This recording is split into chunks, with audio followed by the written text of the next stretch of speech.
Images on the news of black demonstrators in Alabama and Mississippi having dogs sicked on them, or fire hoses shot at them. And my mom in specific said that it was very clear in her household how her parents said, this is wrong. This is wrong what's happening to these people. And they knew that. But here they were in Salisbury, Maryland, and beginning to actually interact with black people really for the first time. My mom, her best friend there was a woman named Rosie Dennis, a colleague, and we have a picture of Rosie Dennis holding me as an infant when I was born, as a newborn.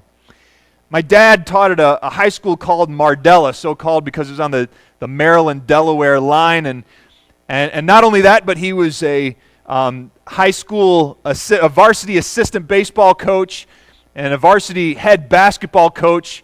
And we have a picture somewhere, of course this is the mid-1970s, so we have a picture somewhere of my dad in some loud plaid jacket, which every sports coach in the 1970s wore, a loud plaid jacket, and like a dozen kids with afros, with their uniforms on. And my dad would get to know them and spend some time with them, and during the summertime would go to the park where they would play basketball with them, and he got to understand their lives better, he got to understand their families better, and he got to understand how alien and unusual this was, and it started to create something deeply in him in dealing with issues of poverty, dealing with issues of family breakdown, dealing with issues of race that nevertheless it was not easy to name, not easy to describe, not easy to process.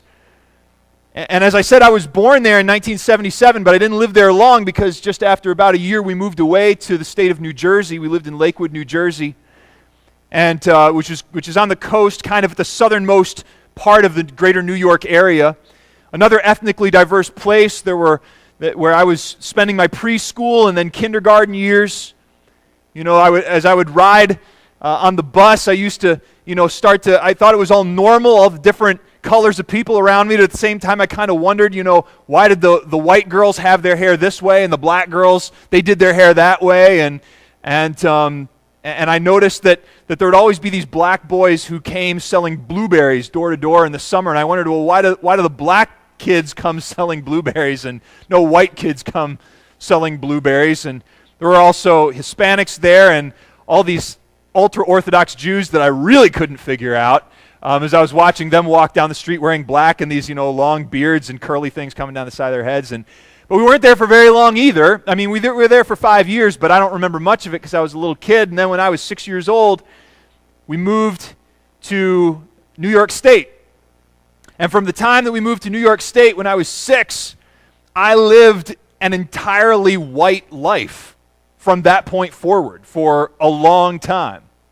We spent 1 year, the first place that we lived was Batavia, New York, which is a city of 15,000 people, just a small city in western New York.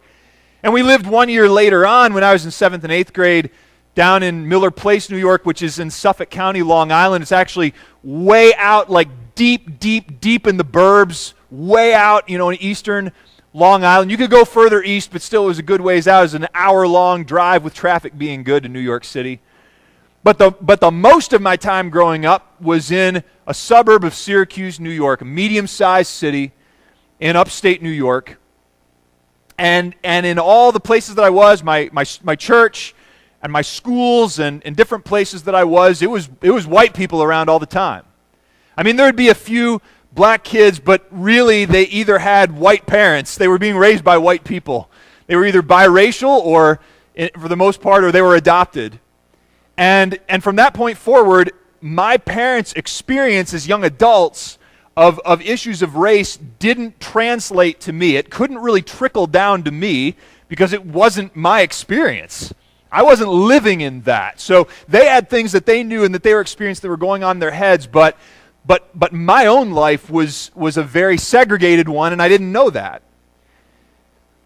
And so because of that, because of living entirely around white people and growing up entirely around white people, I learned what racism was in school, by and large. I learned on days like Martin Luther King Jr. Day, or not actually on the day because we had the day off, and that was a big deal. but also in the days running up to that when, you're coloring in pictures of Martin Luther King Jr. or something. You're learning stuff. And so I learned what racism was in school, and I basically learned that racism was basically two things. One, that racism was hatred, was bigotry, was prejudice, was looking down on someone, was thinking that someone is less than they actually are just because of the color of their skin, or of downright not liking somebody because of the color of their skin. The second, that was the first understanding of what racism was. The second that went along with it was that racism was legal discrimination, meaning that there's actually a rule or a law in the country or in a restaurant or in a school or whatever that treats white people and black people differently, that sets them apart, or that says white people are allowed to do this and black people are not allowed to do that thing. And so those two things, either hatred and prejudice or the rules that separated and made one group superior and one group inferior, those two things were what racism was. That's what I learned. And I learned that the civil rights movement was about overcoming those two things. Now, as a kid, and I don't know if how much of this is being a child, or how much of this is being a boy, or how much of this is being me. But when I was a kid, it was very important for me to know who the good guys are. Who are the good guys and who are the bad guys? So, for example, this translated into all kinds of things, right? This translated into sports, right? Whenever there would be a game on TV that my dad would be watching, I would want to know who are the good guys and who are the bad guys. Dad, who are the good guys and who are the bad guys? The Celtics are playing the Lakers. Who are the good guys and who are the bad guys? Okay, the Celtics are the good guys, the Lakers are the bad guys. I started to learn these things, right? And sometimes my dad wouldn't have an answer. He wouldn't have a rooting interest. I don't know. And so I'd sort of come up with my own ideas. Well, the New York Giants are on TV a lot, and they're winning a lot, so they must be the good guys, And for some reason, I don't know why, but I thought that the Red Sox were the good guys and the Yankees were the bad guys, even though I was living in New York State. I think it's because there was one channel that for some reason showed lots of Red Sox games, right? So it was very important to me. I couldn't watch a contest, couldn't watch a conflict without having to figure out one group has to be the guys in the white hats, and the other group has to be the guys in the black hats. And that came to history too, and I'd be reading in history, who are the good guys, who are the bad guys? Well, of course, the Americans were the good guys, but before the United States, well, who are the good guys and bad guys? Well, I guess we came from the British, so the British must be the good guys, and the French must be the bad guys, and this was my approach to things. It was like everything was like Star Wars, right? Everything was like, you had to know. And so then, obviously, in the issues of the civil rights movement, well, who are the good guys? The black people are the good guys. Who are the bad guys? The southern white people were the bad guys. But there was another thing with the good guys and bad guys where this showed up, and that came to my political education. So I learned my political education at home because my family watched the news a good bit. I would say probably about 3 nights a week. The nightly news was on after dinner. And my mom was the kind of person, I'm assuming that she still is, who, when the news is on, talked back to the TV. So, somebody would be quoted as saying something, and then she'd say something back. And so I figured out pretty quick who the good guys and the bad guys were in Congress. In my home, I found out that the Republicans were the good guys and the Democrats were the bad guys, which is kind of funny because my dad was a Democrat, but he voted with the Republicans. He was a Reagan Democrat at that time, and then, changed his party affiliation later. But I learned this and figured this out, but there's now a problem because I found out eventually, when I got a little older, I figured out, well, if the Republicans are the good guys and the Democrats are the bad guys, why are all the black people in Congress Democrats? I thought they were the good guys. How did the good guys end up becoming part of the bad guys? And I don't know if I ever asked that question. If so, I didn't get an answer that I could remember or that made sense to me. But it was a question. It was a problem. Well, then as I got older, when I got into high school, I went to a private school, a Christian school. It was located in the city of Syracuse. And my bus ride went something like this. I had to take a bus to go down. What that meant was I got up at pretty early in the morning and took a half-hour walk from the house we were living to a school, public school, where I picked up a bus a school bus with all these other kids from that school district who were being bused down to the various parochial schools and private schools they were going. We were being bused down. And so we rode on the bus. Liverpool is a northern suburb of Syracuse. We got bused down, and we're going down into Syracuse. We got on Interstate 81, which cuts right through the city. And as we got on Interstate 81, then downtown was on our right. And just past that, Syracuse University was on our left. And as we went a little bit beyond that, then we got off at our exit for Salina Street and Brighton Avenue. And when we got off at that exit, we got off at an exit right in the middle of the largest black neighborhood in Syracuse, which was located just south of downtown. And we needed and this bus full of white kids needed to drive through this black neighborhood to get to the white neighborhood on the other side of the black neighborhood where the school was. And as we would drive down, I remember there were some kids, some junior high and high school students who, thought it was funny to make bigoted and really crude and ugly remarks about the people that we were seeing on the streets, on the porches as we were driving by, and sometimes even make rude gestures to them. I thought that was wrong. I thought that was hateful. I didn't want any part of that. We got down to a certain street as we're driving down Salina Street called Ballantyne Avenue. And at that time, we took a right on Ballantyne Avenue. And at that time, Ballantyne was sort of the unofficial border between the black neighborhood that was just south of downtown and the white neighborhood that was just south of that. And we drove along Ballantyne, then took another left on Midland Avenue. And just on that corner of Ballantyne and Midland, just as we took that left, we drove on Midland Avenue between two churches. And the church on the right was a Christian and Missionary Alliance church. It was full of white people. And that church was the church that actually my Christian school started in that church before it went to a different building. And there were lots of my friends who went to that church. The church on the left side of Midland Avenue was a Southern Missionary Baptist church, full of black people, none of whom went to my school. And I remember as a 9th grader and 10th grader driving between those and thinking, why is there a white church on one side of the street and a black church on the other side of the street? Why is this? And even when I learned that the churches got along fine, they even did some things together from time to time, it didn't make sense to me. Why would it make sense? I mean, if we're all Christians, why would there be one church for the white people and one church for the black people? Well, when I got a little bit older in college, this memory had so stuck with me that it came back in an unexpected way. Some of you might remember the Promise Keepers ministry, Promise Keepers movement. Is this men's movement that took place in the 1990s where they would have these stadiums where there would be a worship service or like a retreat over a whole weekend where men would get together and many men were saved through that or were recommitting their lives to Christ, would be growing as disciples. And that actually came to the Carrier Dome at Syracuse. And so there were men from my church, including me, who went to Promise Keepers that year. And the Promise Keepers ministry was very unusual, especially for that time, in that they were really intentional about having people of all different races, men of all different races involved in the leadership of that ministry and up there on the stage and on the platform. So it was a pretty diverse group there in the dome, and one of the things that they really said strongly was, when you go back, when next year when we do these Promise Keepers things, we want you to come back and we want you to come with a person of a different race than your own. And I was there thinking, I don't know anybody of a different race of myself. I really honestly don't. And so that was on a Saturday afternoon.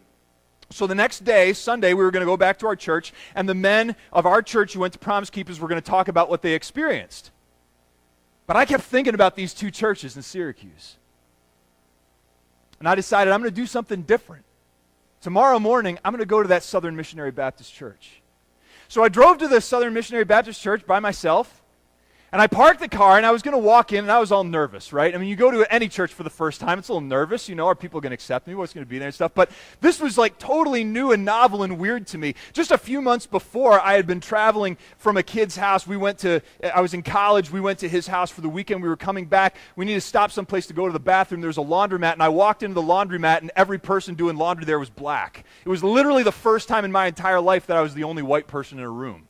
And I felt totally weird and like Do they think it's okay that I'm here? Am I breaking some rule? Am I breaking some code? Like, I was genuinely afraid, not afraid for my safety, but afraid that I was violating something by walking in. And here I was about to do that thing. So I walked in, I get a bulletin, I go in, I sit down. I'm the only white person in the church.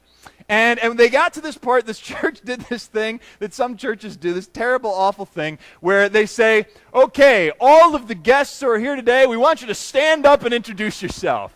So we all stand up. There's like 4 or 5 groups of us who stand up and introduce ourselves. So, I mean, you can't escape it now, So there we are. And I'm waiting, and the pastor is going, a terrible thing to do to visitors, right? And so the person goes one by one around, and then they say who they are, and they sit down, say who they sit down. Then it gets to me. And these old ladies, before I say anything, these old ladies say, amen, amen. And because they're saying, this is great. There's this white kid here. This is awesome. And so I introduced myself, and it was wonderful. It was a wonderful experience. I learned things. I learned that when a black preacher preaches, that he gets into a rhythm, that he starts saying the same thing over and over. I learned that when he does that there's a dude on the organ who's playing underneath him while he does this. I learned that when you give the offering, everybody stands up and walks in a circle around the room, and they come to the front and drop their money in before they sit down. And I learned that a service goes 2.5, 3 hours. I learned all these things that day that I never knew before. It was so weird. It was similar, and yet at the same time it was like a different Christianity. Well, meantime, back in my Christian college that I went to, in the middle of a cornfield, this is not an exaggeration. Actually, it's on the edge of a cornfield. It's at the edge of a town of 2,000 people that itself is in the middle of a cornfield in the state of Indiana. That this liberal arts college was desperately trying, like every other college and university in the United States, to be racially integrated. But of course, it's all white people there. And it's in a place that only a white person would live. And so they would try desperately to get black people to come and to get internationals, which they were much better at, to be a minority in the student body. And so there's this tiny black minority in the student body of like 1,800 kids. And their motives, the administration's motives for doing this, I think partly was image. We don't want to be the college that has the brochure that doesn't have the token black guy on the cover of it, along with the other white kids, which every single college has. But also, I think they were genuinely motivated by their faith in Christ. Because of a verse like this from the book of Colossians, Paul's letter. He says, here there is no Gentile or Jew, circumcised or uncircumcised, barbarian, Scythian, slave or free, but Christ is all and is in all. It's this idea that if we put on Christ, if we are in Jesus Christ for salvation, if this God who became human, if we then become united with him, that he then is our identity, and anybody who unites with him, regardless of your race, regardless of your sex, regardless of your economic status, regardless of your social status, if you are in him, then he becomes your identity and not those other markers. And so they did want to exhibit that in our college. So that Christ is all in all for believers of all kinds and of all races. Because of this, there would be periodic chapel messages that talked about race, especially in and around Martin Luther King Jr. Day, which then normal classes were suspended. There'd be these various activities all day long. But during those chapel messages, it seemed forced. It seemed crude sometimes. What would periodically happen is something like this. We would be having, chapels that we had 3 times a week, and then we get to a day, we have a black person speaking in chapel that they found from somewhere. And this person would be talking about Jesus, and it would all be good, it would all be great, and then would start to talk about race and the problems of racism that we still had in our country, and it would all be kind of vague. It would all be kind of unspecific, but it would all have this sort of sense of there's something that's wrong, and you need to do something about it. But it was never really clear what exactly the wrong was and what the thing is that we were supposed to do. And I think probably like the rest or many of the rest of the 1,700 white students there felt sort of like we were being blamed, but being blamed for something that we didn't really know what we were being blamed for, that wasn't really our idea, that wasn't really about any choice that we could make, and that we had no real way out and no knowledge of what to do anything about it. And I resented that. I had pretty thin skin for being blamed. Still do, truth be told. And I resented this. This is a problem. Like, why are you telling me that I'm a part of something wrong or that I've done something wrong when there's no way for me to fix that thing that's wrong. I remember when I was a freshman, I was in a class, a Southern literature, right? So we're in this class, and we're dealing with a lot of stuff, and some of these things have to do with race. And I remember one day we got into this debate, and it was me and this other freshman who was a person of color, who's biracial or something. And we got into this ferocious debate that the professor let go on way too hot between two 18-year-olds. I don't even know what we were arguing about, but I know that I'm embarrassed about it to this day. And I'm embarrassed about whatever it was that I said and how I said it, what that must have made this kid think, who was one of this tiny handful of non-white kids at this college. And what was driving all of this, what was driving this sense of don't blame me for this, was an intensely individualistic idea of guilt and forgiveness. And an idea that guilt is something that individuals have. That an individual can be guilty for what they've done, and therefore an individual can be forgiven. But if I'm part of a group, and that group does something wrong, well, if I didn't choose that, then don't blame me. I didn't make that decision. Don't hold me responsible for that. Hold the leaders responsible for that. Hold somebody else responsible for that, the person who actually made the choice. And there's some significant and rich biblical basis for this. For example, in the prophet Ezekiel chapter 18, the whole chapter is about this. But I'll just read 2 verses. This is God talking. Yet you ask, why does the son not share the guilt of his father? Since the son has done what is just and right, has been careful to keep all my decrees, he will surely live. The one who sins is the one who will die. The child will not share the guilt of the parent, nor will the parent share the guilt of the child. The righteousness of the righteous will be credited to them, and the wickedness of the wicked will be charged against them. Now, apparently to these ancient Israelites, that didn't make a lot of sense, because they were arguing with this. But to me, as an American in the 1990s, that made perfect sense. Of course, why are you going to blame me for something my parents did? Or why are you going to excuse me because my parents were right if I did something wrong? Well, in my senior year of college, these chapels that were annoying me through time somehow started to change. I don't know if it was the chapels that changed or if it was me that changed, but they started to get through to me at a different level. I remember one time that there were 2 men who spoke in chapel, a white man and a black man, and they came on stage and they sat on 2 stools. And between these stools, they put a wall of hard suitcases. Remember hard suitcases? That used to be a thing. Okay, some of you remember hard suitcases. So they had hard suitcases, and it was like a wall between them, and they were telling their stories from one perspective and the other perspective of their suspicion towards one another. And how they reached these points where the wall started to come down. They started to take these suitcases off the barrier. I don't remember what they said, but that image stuck with me so strongly. And then later in the year, it was in the springtime, came the annual time that the Ahana group gave their chapel. Ahana stood for, let's see if I can get this right, African, Hispanic, Asian, Native American. It was the minority student organization. And they gave their chapel. They did their thing. And this one was different. They put on skits that, for one thing, were really entertaining. They were hilarious. But they were honestly showing, like, what is it like in the day, in the life of a minority student at Taylor? And it's like the light bulb came on. You know, like there was one girl who talked about sitting at a table and somebody says to them, like, so what country are you from? You know, thinking the person didn't speak English, you know, and the person was, you know, from the United States. And at the end of all these skits, there was a guy who stood up named Andy Smith, Anwar Smith. He went by Andy. This is a guy who had actually lived on my wing a couple of years before. Black student, running back, most powerful looking human being I've ever seen in my life. Really good kid, really, really good guy. Didn't know him too well when he lived in my wing, but he stood up and eloquently spoke.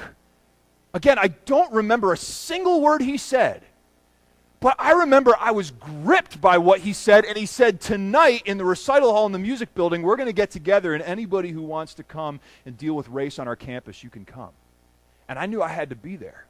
And so I went there that night, and the thing was packed, and the minority kids were like, this is like Christmas, like where'd all these white people come from? This is amazing, you know, and And like we didn't know what we were doing, but it was just this wonderful moment. There's a white kid who stood up and said, "We're sorry for making you feel unwelcome here." And hugs and kisses and tears and everything was wonderful. It was a powerful thing. And it was meaningful to me. I felt like something happened, and yet I was still frustrated. Because there were some black kids living on my wing, and I would say hi, and they'd say, "Hey," and then we'd look away. And I felt like any attempt that I made to try to reach out and to try to get to know people was just being thwarted and frustrated. And I felt like it wasn't fair. Like, I'm trying to do the right thing. I'm trying to be friendly. Why won't you reciprocate? I remember that semester or one semester in there, I wrote this paper around that time, or maybe just before, on affirmative action and how it was wrong. How affirmative action was wrong because it was doing the very racially discriminating thing that was racism. It was making rules that were calling a white person, therefore you have this result, and a black person, therefore you have this result. And I said, I thought that was racist. How can this be a tool to remove racism? But in that year, in that senior year, something else was happening in me too, and that was that God was calling me to the city. I already knew I had a calling from God to be a pastor, but God was calling me to the city. I was reading the Gospel of Luke that year. And if you read the Gospel of Luke, you find over and over again on every page God's concern and Jesus' concern for the poor. And it was hitting me like it never hit me before. And I remember there was a missionary who came who was speaking. He happened to be a black man, which is unusual. Unfortunately, you don't find too many African Americans who are foreign missionaries. And at least you didn't at that time. And he was a missionary in India in a city, and he talked about the strategic importance of cities. He talked about how what happens in a city then gets radiated outwards into smaller cities and the surrounding countryside. So if you want to reach a country for Jesus Christ, you got to claim the city. And if you read the book of Acts, you find, where did the Apostle Paul go? He went to the city. He went to city after city after city after city, and the gospel went from there into the surrounding areas. And I felt this sense and this call, God, if that's where the people are that you love, and if that's where the front line is, if that's where the power is, if that's where what I could do could have the biggest impact for the most people, then even though I'm scared of cities, even though I don't want to be there, I got to say yes, I got to go. I can't put that off to somebody else. I can't just go now back to the comfortable suburbs around people, middle-class white people like me, when I know that this is the front line of the kingdom. So I told Kelly this, and to my surprise, she burst into tears. See, we were engaged at that time, and she thought we were breaking up. She thought I was telling her, we can't be together because I've got to go into the city. And I said, I thought you could come with me. And eventually she decided, okay. Now, Kelly was from an even more white life than mine. She was from this tiny little town of 3,000 people called Bluffton, Ohio. And she was scared of the city, man. But she said, I love you enough that if God is calling you to this, he's calling me to this. Shows what a great person she is, and she was. And so anyway, so we went, and we go to my seminary in the northern suburbs of Boston. And it's where, again, there's all white people living around, although on the campus itself, it's about 2/3 white and 1/3 Korean. And a sprinkling of people of other races as well. But I met somebody who went to this church. I wanted to be in urban ministry, so I needed to go to an urban church. So I asked somebody, where's an urban church? And this guy said, well, there's this church called Dorchester Temple Baptist Church. You should come with us. I said, okay. So they were going to pick us up, and we waited, and they showed up an hour late. And then we finally went down, and we're thinking, well, geez, what's the point? Well, when we got there an hour late, the service was only half over. And we got there just at the time of the, right down in the city, and of course Kelly's all scared and Corey, lock the door, so we're locking the doors and everything. We're all afraid. This beautiful sunny September day, August day probably. And we park the car and we go in, and before we walk in, we hear the sound of the music coming out of the building. And it's like, whoa, this is going to be good. And we walk in and we go up to the balcony, and we see this church where about half the people are black and about 40% of the people are white and about 10% are everything else, praising the Lord, and like the roof is going off the church, and we're like, what is this? It's so wonderful. And then we heard this message that went for like 50 minutes, and it was fantastic. And we walked out, lighter than air, and I said, well, that was a good start. Maybe we could try someplace else next week. And Kelly said, no, this is the place. We're coming back here. And that was it. We never went anyplace else. And so we started to get in this church, and we started to find how what was going on there, it was almost like a different Christianity from my own. I mean, the worship was different. They did all different kinds of songs from all different places, including traditional hymns, but they all were fused through this black gospel idiom. And the preaching was different.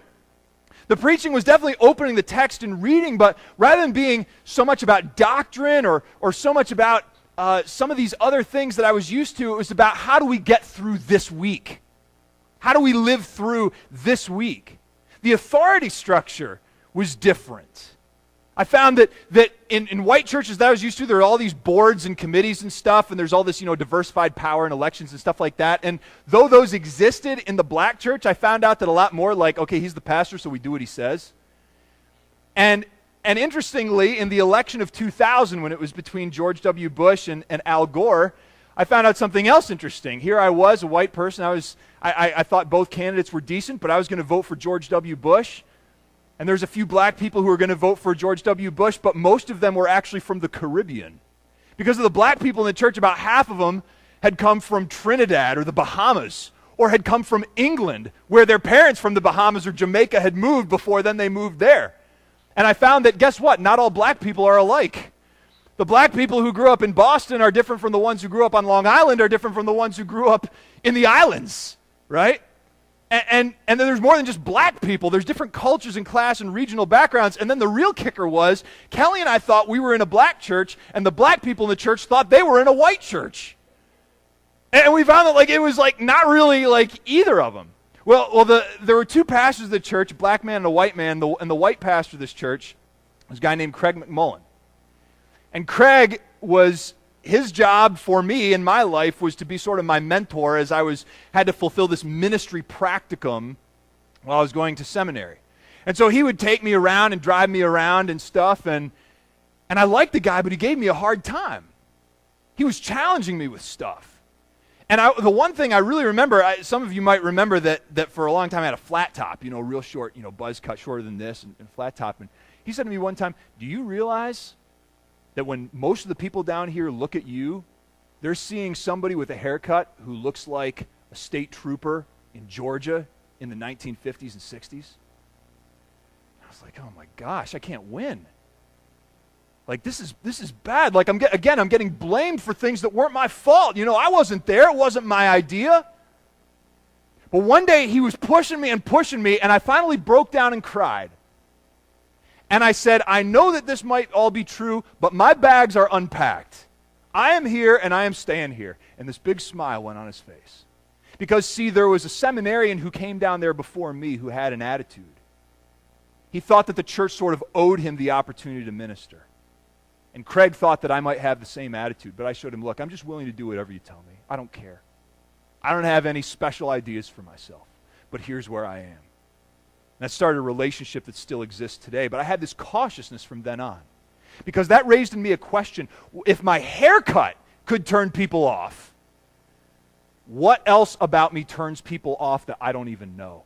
In what other ways am I being judged? Am I being blamed? Am I being criticized? Am I being looked at as a racist or a white supremacist that isn't my fault, that I'm not trying to do, but people are looking at me that way? So there was a fear and a trepidation in me, even as I was serving in this church.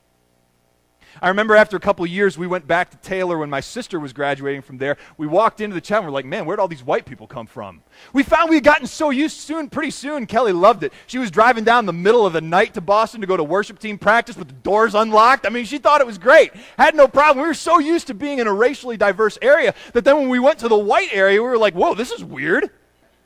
But after a couple of days, maybe even 24 hours, it started to become normal again. Until we went back home.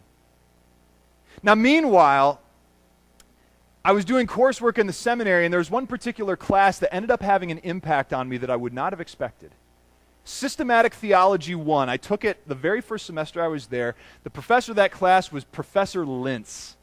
Lintz is a guy from Pittsburgh, and he was the smartest dude I think I've ever met. I mean, this dude just blew us away. I would sit in the front row in this class and just, slack-jawed. He talked about the Trinity.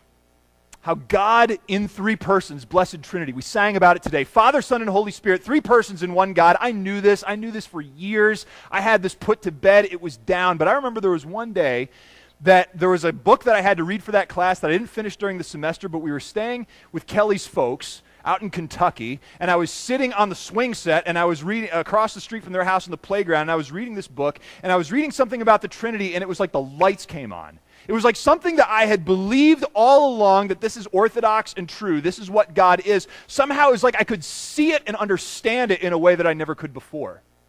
And what really struck me was that God was simultaneously three and one, therefore he was simultaneously one and many. He was a group, but he was individuals, and he was both equally. And what really hit me about this was the realization that human beings are created in the image of God. And that because God is one but many, and that if you emphasize the one, then you go into falseness, and if you emphasize the other, then you go into falseness, that likewise human beings must be one and many too. We must be groups and individuals equally. Not just individuals, but also groups. And both of them true, even though they don't fit together, somehow they are together. This became very important for me. Because a little bit later, I took another class called Christianity and the Problem of Racism. This is a class that was held in the seminary's urban Boston campus. And it was a class that was held on 4 weekends, where you'd go on Friday night and then all day Saturday.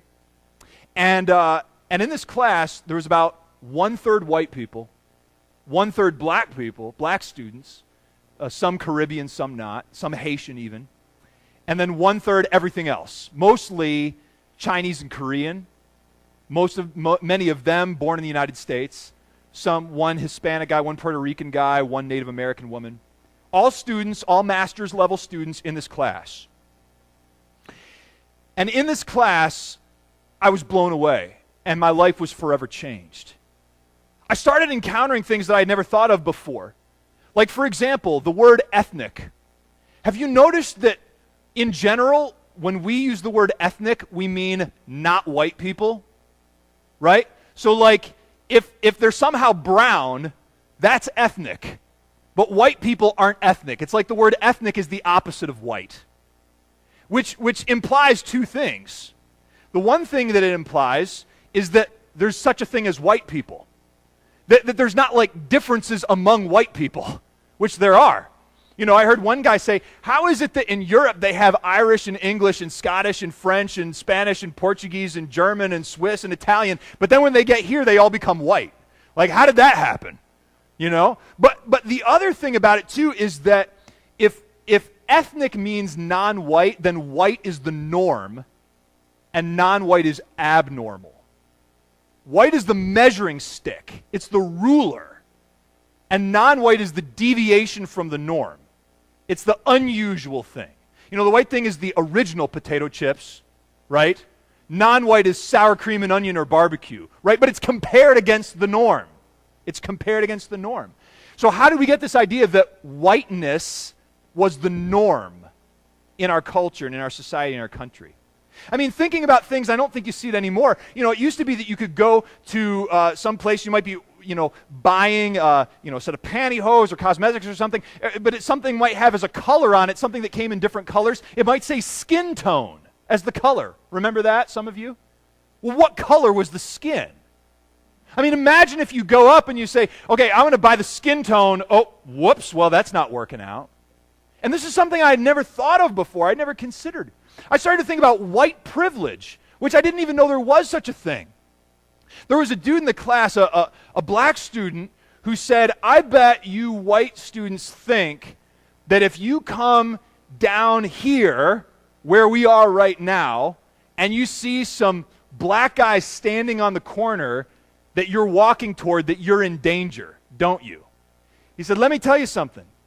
Those black guys on the corner will not touch you.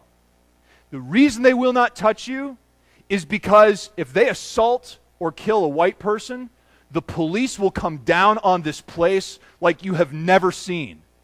But when I walk up to that street corner, you might think that I'm fine because I'm black like them. But I'm scared because if they beat up or murder me, the police are not coming down here to figure out what's going on because they assume this is just what happens. You know, when you think about the stories that go on the news, right, in a big city, white on white murder goes on the news. Black on white murder, big time, goes on the news. Anybody heard of O.J. Simpson?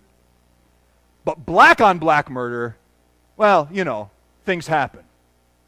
I'd never thought about that before.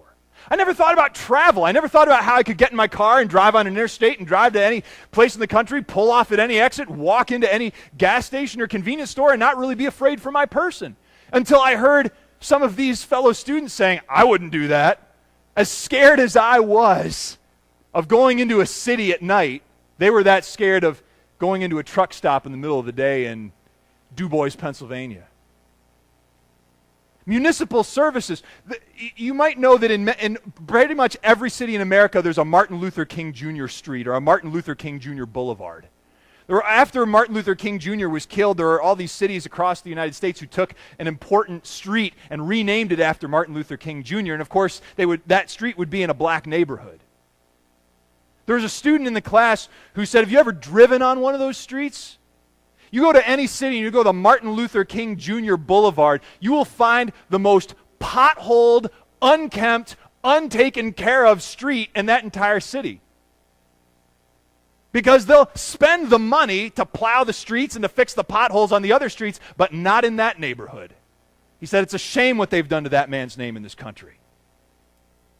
Now, I took for granted that these things were rights that everybody had. Everybody had a right not to be assaulted. Everybody had a right to pull off at any exit on the interstate they wanted. Everybody had the right to have the potholes on their street fixed. It never occurred to me that black students would see those as privileges that I had that they were denied, not as rights that belonged to us all. And finally, what hit me was a new definition of racism. Not just bigotry or hatred by individuals. Not just obvious legal discrimination. But instead looking at society as a whole unit. Society as a group. Not just humans as individuals, but as a group. How did whites look and how did blacks look? There was a book we read by a sociologist named Andrew Hacker called Two Nations, Separate, Hostile, Unequal. It was a book that was chock full of statistics about white life in America and black life in America. And it blew me away. I want to show you just some of these statistics, and these are not from the 1990s when I read it. These are statistics from today, from more recently, the last few years. Children raised by a single parent, 25% of white children are, 66% of black children are. High school graduation, 85% of whites graduate high school, 68% of blacks. The incarceration rate, 1 out of 263 whites lives in prison, 1 out of 45 black Americans lives in prison. The unemployment rate for whites is 5.3%, and for blacks it's 11.3%. Keep in mind, the unemployment rate is for people who are looking for work and can't get it. Median household income for a white family is $60,256 a year. For a black family, $35,398 a year. And finally, life expectancy. You live a full 4 years longer on average if you're white in this country than if you're black. Now, this is just 6 statistics that I'm throwing up for you. I'm telling you, I had a book this thick that was full of it, and it hit me like an avalanche. It hit me like a landslide. Because I finally realized that my black fellow students looked at all those statistics and saw a system rigged for them to fail. They looked at it and said, if all of these things are true, then these outcomes must be intentional. There must be a force, there must be a plan, there must be a conspiracy that is designed to make it harder for somebody who looks like me to live in this world and in this society. I didn't know if that was true or not. I still don't know if that's true. But even if it isn't deliberate, it's undoubtedly the product of our history. It's not like we had some point in our past where all of those statistics for white and black were equal. Because blacks came here in chains and experienced a systematic, intentional destruction of their families. As parents were sold away from children, as husbands were sold away from wives. an intentional effort to keep them from reading where it was illegal to do so. And when the chains were struck off in 1865, and when there was a force and a movement to try to help these people who desperately desired to step up and to rise up, that as much as they wanted it, and believe me, I've studied it in my doctoral studies, they wanted it, and they worked hard for it.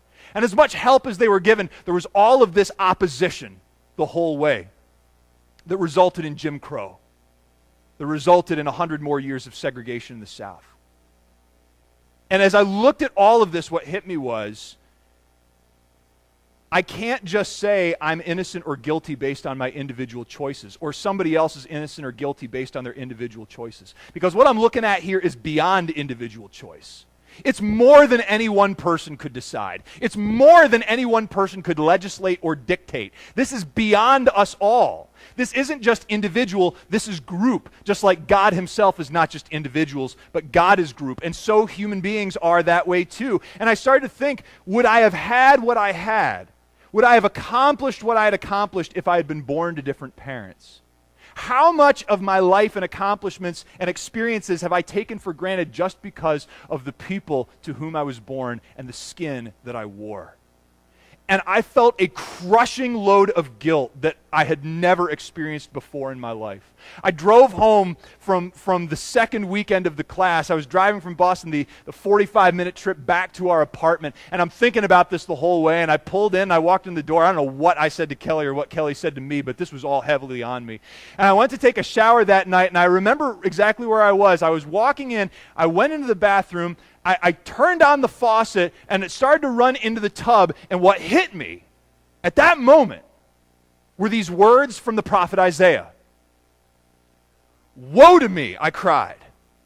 "I'm ruined, for I am a man of unclean lips, and I live among a people of unclean lips, and my eyes have seen the King, the Lord Almighty." And it was right there. I'm a man of unclean lips. I'm individually unclean. But even if I could get that straightened out, I still live among a people of unclean lips. My whole people is unclean, and that is part of my uncleanness. Woe to me. Even though I wasn't there, even though I didn't make that decision, even though it wasn't my fault, I'm a part of the people who have inherited the benefits of this sin and of this evil. Even if it wasn't my own parents or my own ancestors who are just these German Mennonite farmers who weren't benefiting from slaves at all here in the middle of Pennsylvania, nevertheless, I'm part of this system. This evil, wicked system, and I can't get out. And then what hit me was the next words. Then one of the seraphim flew to me with a live coal in his hand, which he had taken with tongs from the altar. With it he touched my mouth and said, "See, this has touched your lips. Your guilt is taken away and your sin atoned for."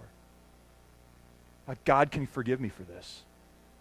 Jesus Christ died not only for the things that I did wrong, but the things that my people did wrong, that have infected me, that have contaminated me, that have made me filthy even though I had nothing to do with it. I can be forgiven.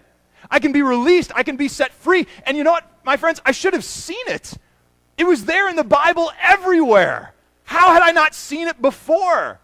I could read in the book of Romans these words, "For if the many died through the transgression of the one man, how much more did the grace of God and the gift by the grace of the one man, Jesus Christ, multiply to the many? For if by the transgression of the one man, Adam, death reigned through the one, how much more will those who receive the abundance of grace and of the gift of righteousness reign in life through the one, Jesus Christ? Just as consequently, just as condemnation for all people came through one transgression, so too through the one righteous act came righteousness, leading to life for all the people. For just as through the disobedience of one man, many were made sinners, so through the obedience of one man, many will be made righteous." This is salvation, people. Salvation isn't just my individual self saying, "God, I'm sorry for my sins, please forgive me." But it's also, I am a part of the human race which is messed up and perverse. But there's a new human race with a new Adam, a new starter. Just because I'm guilty because I'm associated with this one guy in the past, even though I wasn't in the Garden of Eden, nevertheless, I can be righteous even though I wasn't hanging on the cross. You can go from the one to the other. For he has rescued us from the dominion of darkness and brought us into the kingdom of the Son he loves, in whom we have redemption, the forgiveness of sins. And when I realized this, then I came to that last verse in the Isaiah passage that hit me again with the force of a hammer. Then I heard the voice of the Lord saying, "Whom shall I send, and who will go for us?" And I said, "Here am I, send me." Send me. I've now seen it. I've now seen the light. It's now my job to share this truth. To share this truth about America, to share this truth about my race, and to share this truth about the gospel of Jesus and how it can overcome the guilt of our corporate sin.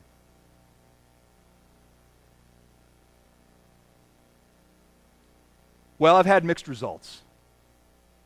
I tried to put some of this into words to my parents, and they were very receptive.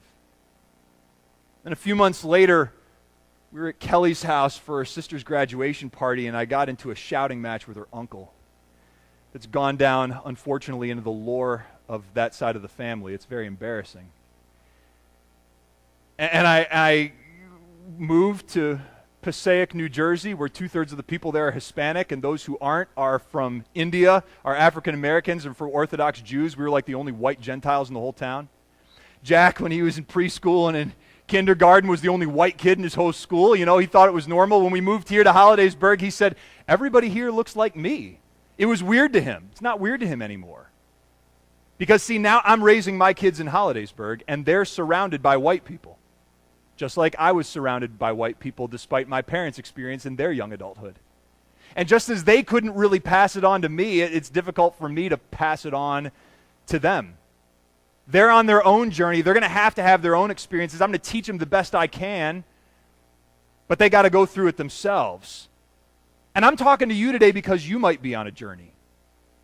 You might be on a journey where I'm like that chapel speaker that I had before that I can't remember a single word he said, but there was something about it that changed me. So what are you going to do with it? Where does your journey lead next? Well, some Sunday it might be that instead of coming here, you worship at our sister church in Altoona, Mount Zion Missionary Baptist Church. Go there. Worship some Sunday. See what it's like with fellow believers. You might sit at the table in the break room where the black people sit, if there is such a thing in your break room. You might learn about the history of why white and black Americans sit in different churches and vote for different presidents. Here's a great book for it. It's short, too. Mark Knoll, God and Race in American Politics. But most importantly, confess your sin and be cleansed. Be cleansed from our nation's racism. Be cleansed from our nation's white supremacy. But be cleansed for all your own sin as well. The coal can touch your lips if you have faith in Jesus Christ. And all of your own misdeeds can be burned away. Where is your journey taking you? Please stand for the benediction.